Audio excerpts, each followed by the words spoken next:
Bien, écoutez, la discussion générale est terminée. Je crois qu'il n'y a pas de prise de parole pour 2 minutes dans la salle.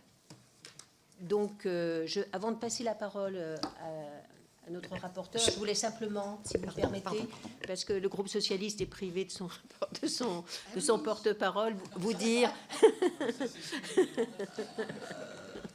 Vous dire que ce groupe socialiste et apparenté est évidemment très soucieux d'apporter son soutien et son réconfort aux élus qui s'engagent dans une action d'intérêt général, et qu'il est particulièrement choquant, effectivement, que la reconnaissance soit exprimée de manière violente par certains de nos concitoyens.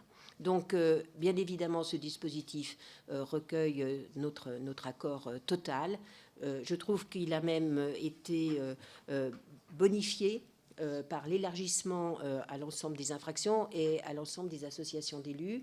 Nous avions déposé un amendement dans le cadre de la loi LOPMI, précédemment dans la loi séparatisme sous le précédent quinquennat, rejoignant cette nécessité absolue de soutenir par ce dispositif partie civile ces élus qui sont dans la difficulté ensuite sur le terrain, qui sont choqués, qui souffrent, et qui sont ensuite en situation de danger quelquefois. Je voulais également terminer mes propos pour dire qu'il y a une circulaire du garde des Sceaux qui appelle à ce que les procureurs aient la plus grande vigilance par rapport aux plaintes déposées par les élus.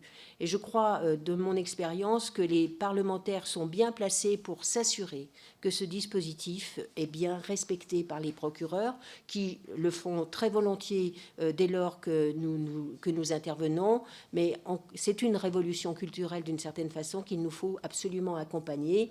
Ce dispositif législatif est tout à fait utile et nous le voterons, mais nous pensons aussi que notre vigilance sur le terrain, nous les parlementaires, doit être exercée de manière constante. Voilà, je vous laisse la parole, Madame la rapporteure.